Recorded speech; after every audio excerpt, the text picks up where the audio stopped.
this is a rather weird thumbnail. But recently I've had a few conversations about the topics represented here, and that has got me thinking. And we all know how dangerous that can be.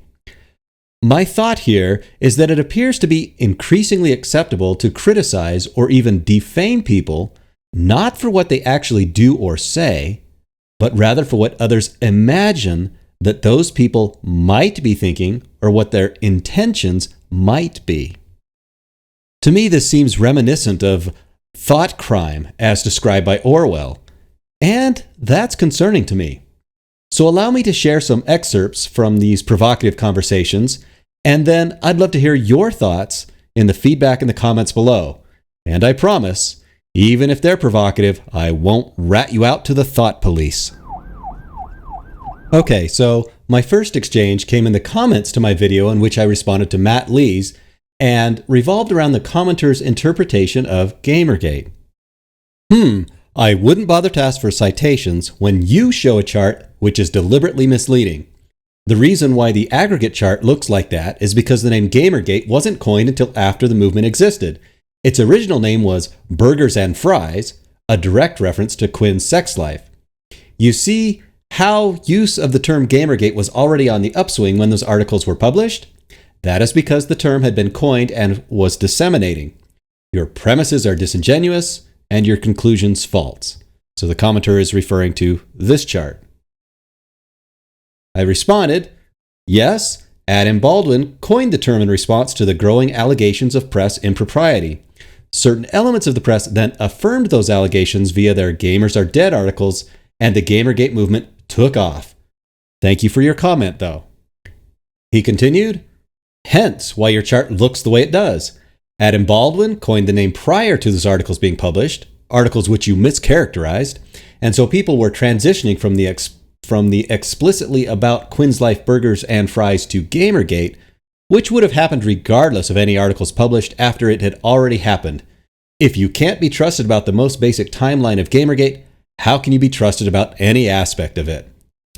Also, it should be noted you simultaneously claim that GamerGate is a movement based on identity politics. Otherwise, they wouldn't be bothered by their identity being attacked by these articles, and also against identity politics. If your point is that GamerGaters were complete hypocrites, well, I would agree with you. I responded, thank you for the opportunity to clarify both these points. First, Baldwin's joke of a hashtag was in reference to more than the Zoe Quinn scandal. It was inclusive of the wider issues. Most gamers didn't care, much less know, about these issues until after the press articles. I know I didn't. It was the articles that galvanized the gaming community to take an interest, and hence why they coalesced around the newly minted tag. Second, the press articles universally defined gamers as specifically being white, heterosexual males, rather than merely being people who enjoyed games. They excoriated that identity as being inherently negative and an audience that deserved to be marginalized going forward.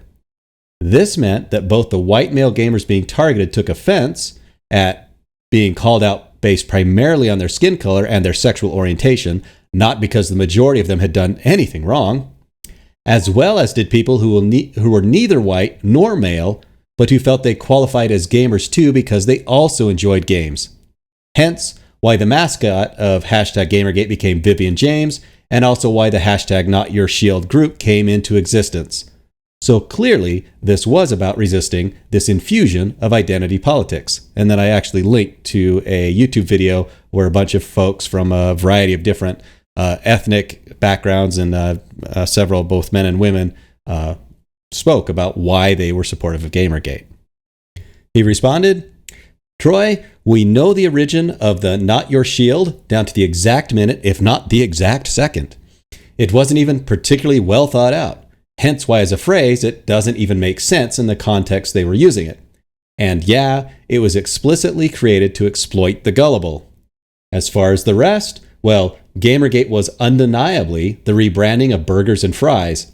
The best you can say about GamerGaters is that they were hopelessly naive and willingly signed on and subsequently lapped up the propaganda of the burgers and fries people. As far as their cartoon mascot goes, well, there are books to be written about what that represents, but I think the best example of what she stood for was that she almost immediately was memed into telling women to shut up. As you pointed out, GamerGate was about identity politics, specifically the aggrieved and resentful identity of GamerGaters, hence why, as you correctly pointed out, they were stewing in their own hypocrisy. I realized at this point that we weren't going to make any progress, but I noticed something here, so I responded like this.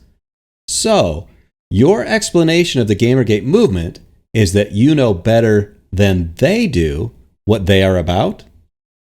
At this point, the conversation stopped, and he, or she, I don't really know for sure, never answered my question. Instead, he got involved in telling other commenters how they too were wrong in their interpretation of GamerGate. But it got me thinking. I know that personally, my opinion of GamerGate has largely been formed by investigating the words and actions of those who claim to be GamerGate supporters. I've noticed that they're pretty consistent in what they say and do. First, they express concerns about the press labeling gamers as being something inherently negative. They say that there's intrinsically nothing wrong with being a gamer, even if you are a white male, and then they object to the press-led calls that this identity needs to die. And second, they also feel that gaming journalists shouldn't be too cozy with developers lest it influence their reporting. And that's pretty much it. So, when GamerGate supporters see either of these two things happening, they simply call it out, vote with their wallets, and then encourage like-minded people to do the same. I note that investigations into GamerGate by groups such as Women, Action, and Media, and even the FBI, have also corroborated that the movement has more to do with consumer advocacy than with the harassment that has been alleged against it. And yet, anti-GamerGate critics refuse to accept these findings.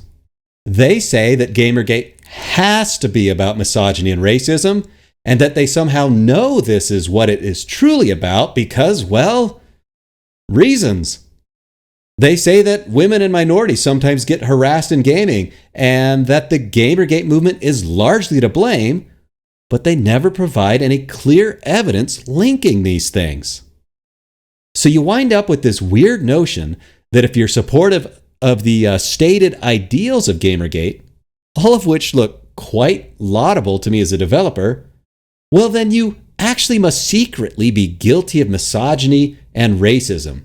You have committed a thought crime by association, even if you've never done or said anything sexist or racist yourself. So the next conversation I had was on Facebook with one of my left-leaning friends about the alleged motivations of President Donald Trump. Now, I should probably disclose that I don't consider myself a Trump supporter. In fact, I'm often critical of him, and I voted for Gary Johnson in the last election.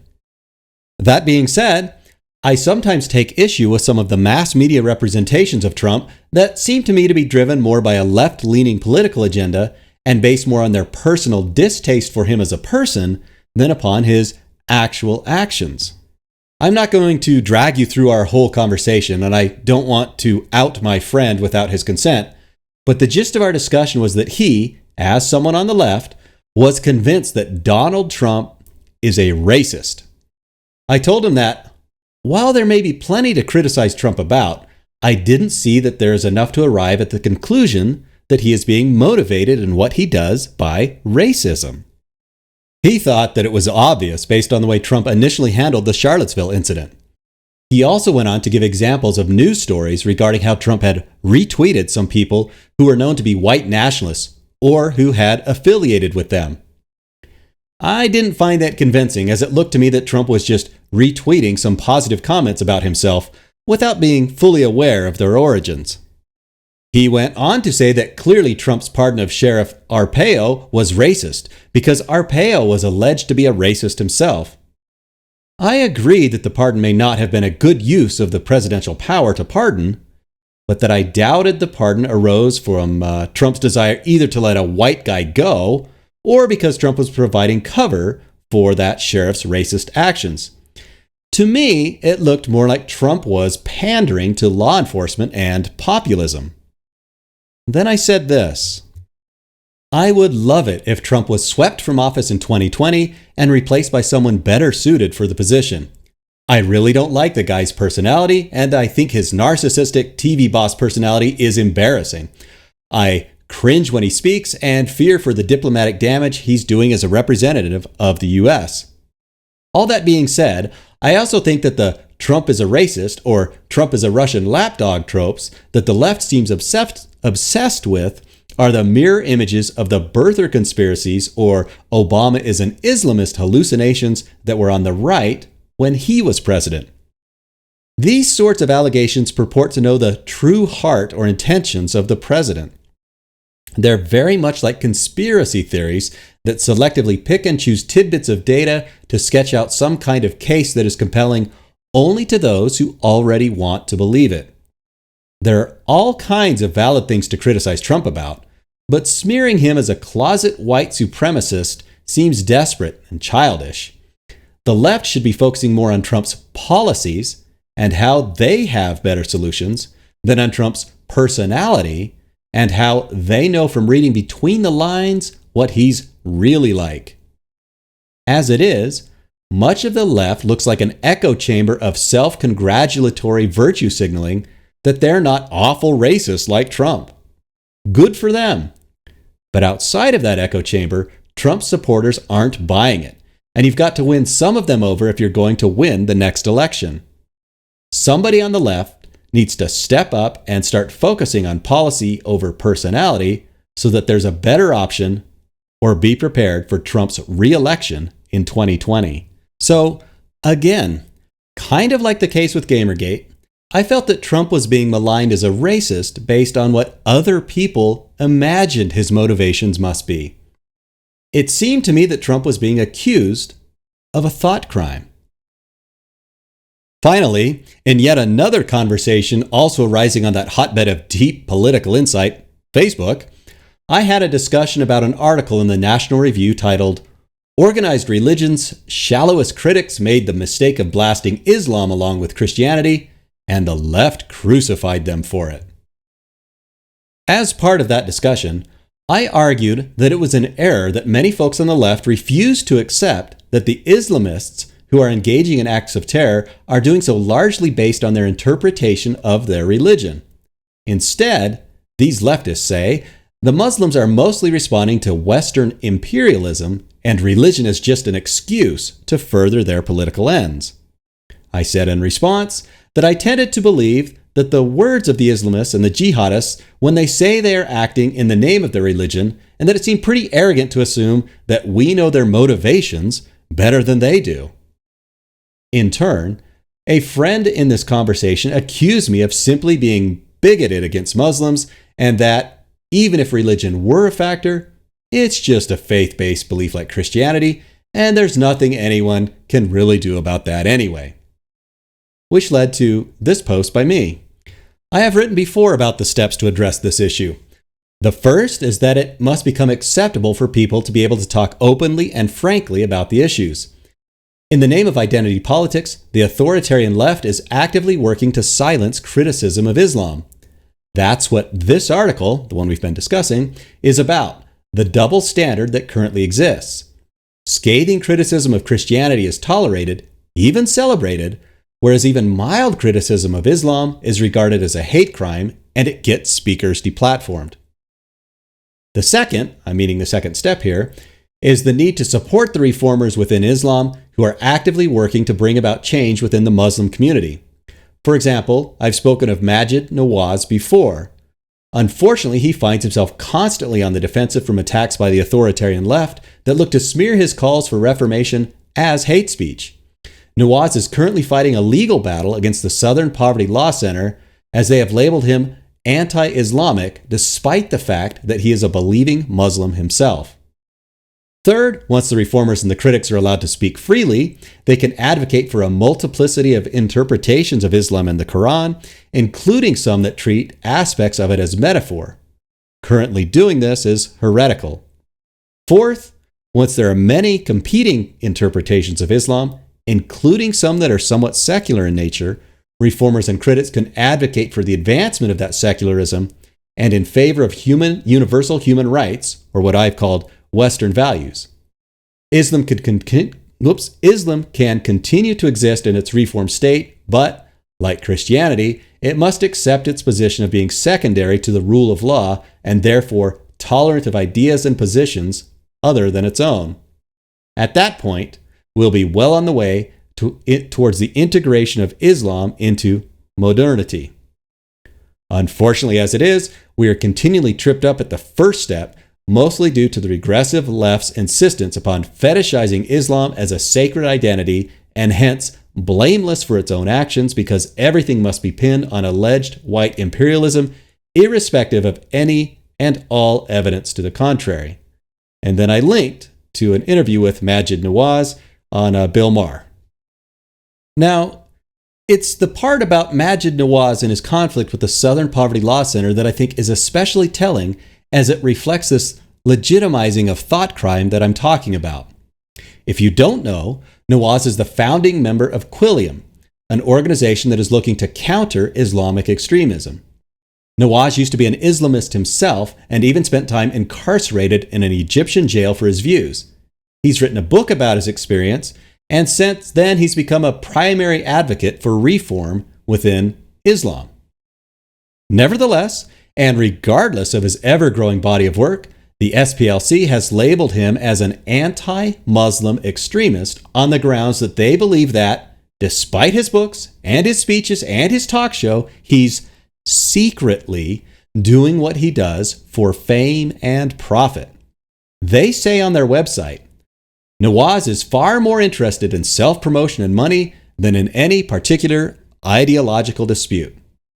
Their accusation here is based almost entirely on the allegation that Nawaz's Quilliam organization paid money to Tommy Robinson, the founder of the English Defense League, an anti-Muslim group, to get him to leave that group that he founded, become better educated about Islam, and come do some work with them instead. So in the eyes of the SPLC, Nawaz is guilty of being anti-Muslim himself by association. Or something. Now, I'm not sure how the SPLC knows of Nawaz's true intentions for fame and profit, but apparently they have special powers of clairvoyance and can recognize thought crime in others when they see it. I do think it's worth noting, however, that Maajid Nawaz is not taking this lying down. He's filed a defamation lawsuit to clear his name. Godspeed, Mr. Nawaz. All right. So, what do you think? Are we seeing a rise in people being vilified for their imagined intentions rather than what they actually say or do? Do you think thought crime is becoming a real thing in our society? Let me know in the comments below.